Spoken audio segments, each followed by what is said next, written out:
उद्या संपूर्ण देशभरात मॉक ड्रिल केलं जाणार आहे। 1971 नंतर पहिल्यांदाच मॉक ड्रिल होते। 1971 मध्ये भारत पाकिस्तान युद्ध झालं होतं, तेव्हा हे मॉक ड्रिल करण्यात आलं होतं, लोकांना सज्ज करण्यात आलं होतं। तेव्हाचं मॉक ड्रिल कसं होतं, त्यावेळी सायरन वाजल्यावर काय घडलं होतं ते ऐकूया सुनील रामचंद्रन यांच्याकडून। सायरन वाजायचा, तो सायरन प्रत्येक एरियामध्ये असायचा, कारण आमचं काय होतं, आम्ही समुद्राच्या बाजूला होतो, ते महत्त्व होतं जरा, आणि त्या उद्देशाने ते सायरन वाजलं की आमच्या सगळ्या लाईट्स सगळ्या घरच्या लाईट्स होत्या, रोडच्या लाईट सगळं बंद व्हायचं। लाईट बंद झाल्यानंतर काय व्हायचं की तिकडे आम्ही समुद्राच्या इथे जाऊन ते दिसायचं की अँटी एअरक्राफ्ट गन्स असायचे, ते म्हणजे एक दिवाळीला कशी एक कंदील टाईप जाते वरती, तसं ते आम्ही बघायचं। आणि रोडमध्ये वगैरे सुमसाम, गाड्या, रोड नाही, काही नाही। आता कसं आहे, आत्ता जर युद्धाची आपण जर मॉकड्रिल करतो, आता इलेक्ट्रॉनिक जी मीडिया आहे, तुमच्या इलेक्ट्रॉनिक मीडिया आहे, डिजिटल मीडिया आहे, सगळं एवढं पुढे गेलेलं आहे की मला लोकांना हे सांगायचं आहे की बाबा सगळे आपल्या टी व्हीच्या समोर बसा, जे काय गव्हर्नमेंट करते, जे सेंट्रल गव्हर्नमेंट, स्टेट गव्हर्नमेंट जे आहे त्याचं पालन करा, आणि टी व्हीच्या जे उद्देश मिळत आहेत टी व्हीमध्ये त्या उद्देश पालन करा, आणि लोकांनी सतर्क राहावा। कुठलीही वस्तू रोडवर उचलू नका, काही लोक कामाला जातात, बसमध्ये जातात, कुठली वस्तू हातातनं घेऊ नका, कोणाशी डायरेक्ट कोणाला फोन देऊ नका। आपलं ते इम्पॉर्टंट आहे एकदम। कोणी कधी मागतो, अरे माझी बॅटरी गेली, मला फोन दे, त्या फोनवरनं काही पण घडू शकते। म्हणजे या सगळ्या गोष्टी सतर्क राहावा, सगळ्यांनी सतर्क राहायला पाहिजे। भारत पाकिस्तान सीमेवर युद्धाचे ढग जमू लागलेले आहेत, त्यामुळे देशांतर्गत नागरिकांच्या सुरक्षेसाठी केंद्रीय गृह विभागानं नागरी सुरक्षा दलाच्या माध्यमातून नागरिकांच्या सुरक्षेसाठी मॉक ड्रिल आयोजित केलंय। देशाची आर्थिक राजधानी मुंबई शहर नेहमीच दहशतवाद्यांच्या आणि पाकिस्तानच्या हिट लिस्टवर असतं, आणि त्यामुळे मुंबईतही मॉक ड्रिल केलं जाणार आहे।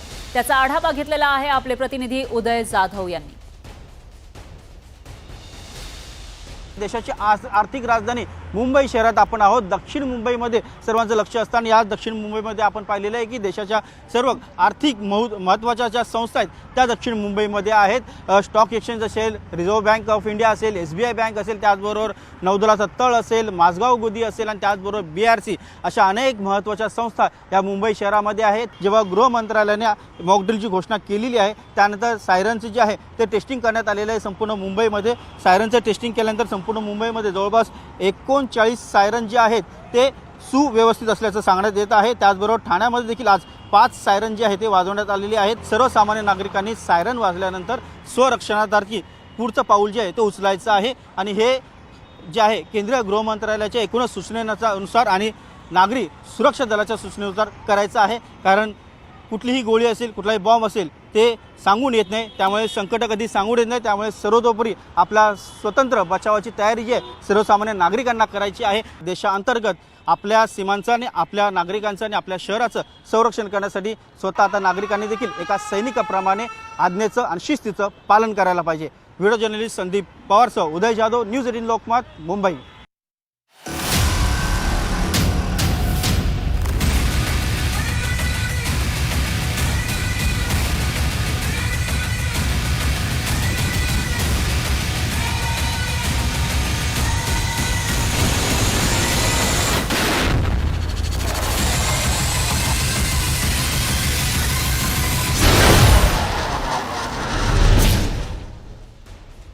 पुणे आणि पिंपरी चिंचवड शहरामध्ये सुद्धा मॉक ड्रिल केलं जाणार आहे। मॉक ड्रिलसाठी 75 ठिकाणं नागरी सुरक्षा विभागाकडून निश्चित करण्यात आली आहेत। पुण्यामध्ये विधान भवन, तळेगाव CRPF कॅम्प आणि मुळशी तहसील कार्यालयामध्ये हे मॉक ड्रिल घेतलं जाणार आहे। पुण्यातून याचा आढावा घेतलेला आहे आपले प्रतिनिधी वैभव सोनवणे यांनी। पुण्यासह देशभरामध्ये अनेक ठिकाणी मॉक ड्रिल करण्याच्या सूचना ज्या आहेत त्या केंद्रीय गृह मंत्रालयाने दिलेल्या आहेत, आणि त्याच्या आधारे पुणे आणि पिंपरी चिंचवडमध्ये मॉक ड्रिल केले जाणार आहेत।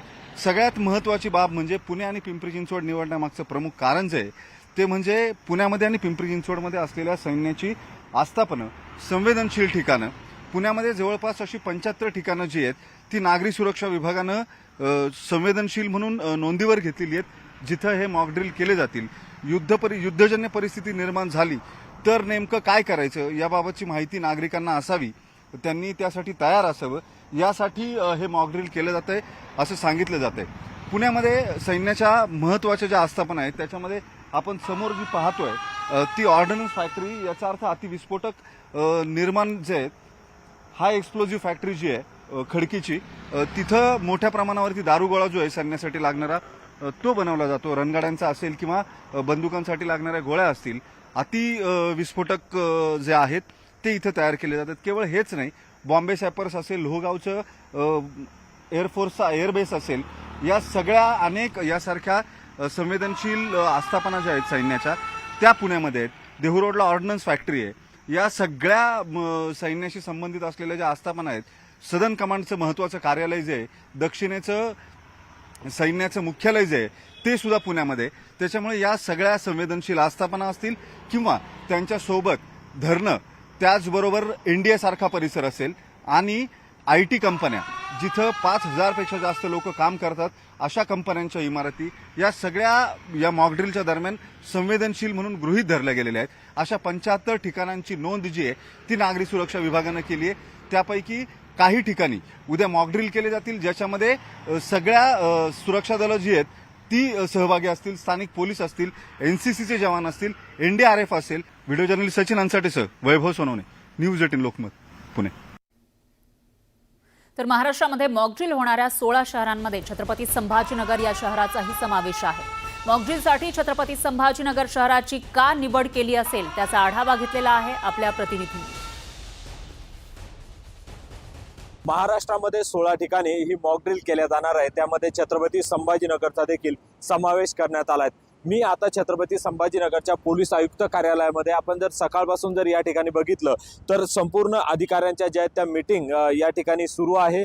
कसे आदेश शासनाचे येतात आणि त्यानुसार कशा पद्धतीने मॉकड्रिल करता येईल किंवा त्याला समोर कसं जाता येईल यावर सगळी चर्चा सुरू आहे. तर जिल्हाधिकारी असेल किंवा विभागीय आयुक्त असेल, हे देखील आज दिवसभरापासून बैठका या ठिकाणी घेत आहेत. तर छत्रपती संभाजीनगरमध्येच मॉकड्रिल का निवडलं असावं हा प्रश्न सर्वांना पडतो. मात्र ही मॉकड्रिल जे आहे ते संभाजीनगर जर आपण बघितलं तर ऐतिहासिक शहर, आशिया खंडामध्ये सर्वात जास्त वेगाने वाढणारं शहर म्हणून ओळखलं जातं. तर दुसरीकडं जगप्रसिद्ध अजिंठा लेणी, वेरूळ लेणी देखील याच छत्रपती संभाजीनगर जिल्ह्यामध्ये असल्या कारणास्तव हे कुठेतरी जे विरोधक आहे त्यांच्या रडारवर शहर असू शकतं आणि त्याच युद्धाच्या परिस्थितीत नागरिकांना सगळ्या गोष्टींची जाणीव असावी किंवा नागरिकांना माहिती असावी म्हणून हे मॉकड्रिल छत्रपती संभाजीनगरमध्ये घेतल्या जात आहे. तर दुसरीकडं भारतीय सैन्याचं देखील युनिट या ठिकाणी मोठ्या प्रमाणात आहे. भारतीय सैन्य केंद्रीय विद्यालय सुद्धा या ठिकाणी आहेत.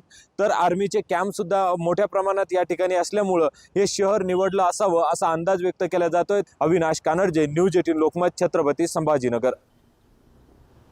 दरम्यान देशभरात ठिकठिकाणी महत्त्वाच्या शहरांमध्ये मॉकड्रिल आणि क्रॅश ब्लॅकआउटची तयारीही करण्यात आली आहे. उत्तर प्रदेशमध्ये लखनौ, जौनपूरमध्ये मॉकड्रिल घेण्यात आलं, तर दुसरीकडे पंजाबच्या फिरोजपूरमध्ये क्रॅश ब्लॅकआउट करण्यात आलंय.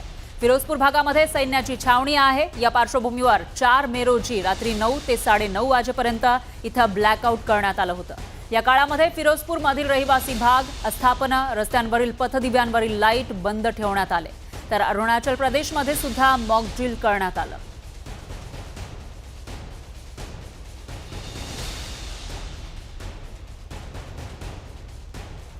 जम्मू काश्मीरमधील पहलगाम हल्ल्यानंतर भारत पाकिस्तान यांच्यातला तणाव कमालीचा वाढलेला आहे आणि युद्ध परिस्थिती उद्भवल्यास सामान्य नागरिकांनी काय काळजी घ्यावी याचं शाळकरी मुलांना प्रशिक्षण दिलं जातंय.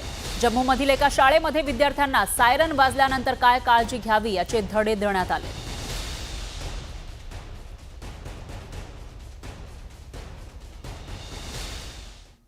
सर जी ने हमें सिखाया है जैसे कि फायरिंग होगी, हमें जहाँ हम स्कूल में हैं फटाफट डेस्क के नीचे लेट जाना है और टेबल के नीचे लेट जाना है और घर पे कहीं भी मोर्चे में चले जाना है. अच्छा, और जिस तरह से और भी कहीं सेफ जगह पे क्रॉल करके जाना वो भी सिखाया गया? Yes sir. अच्छा, तो कैसे क्या बताया टीचर्स ने? टीचर ने बताया कि जैसे कि फायरिंग होगी हमें धीरे धीरे से सेफ जगह पे चले जाना है.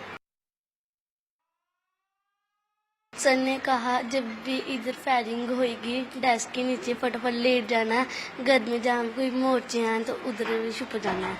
और क्या बोला कि क्रॉल करके ही जाना, खड़े होके नहीं जाना? नो सर ने कहा लेट के ना तो धीरे धीरे ना छुप जाना है.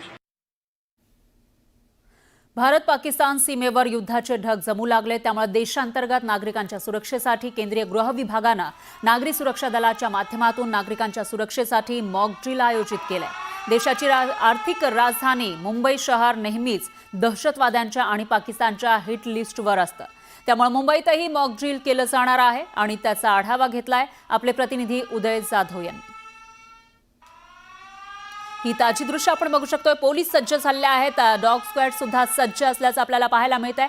आणि मुंबई जे एक महत्त्वाचं शहर आहे, देशाची आर्थिक राजधानी आहे, महाराष्ट्राची राजधानी आहे. या ठिकाणी मोठ्या संख्येनं लोक राहतात, देशभरातील लोक इथं राहतात. आणि अशामध्ये आता मुंबईमध्ये मॉकड्रिल नेमकं का केलं जाते त्याची कारणं आपण एकीकडे बघतोय, तर दुसरीकडे ताजी दृश्य. अवघे काही तास राहिलेले आहेत मॉकड्रिलसाठी आणि त्याआधीची ही तयारी.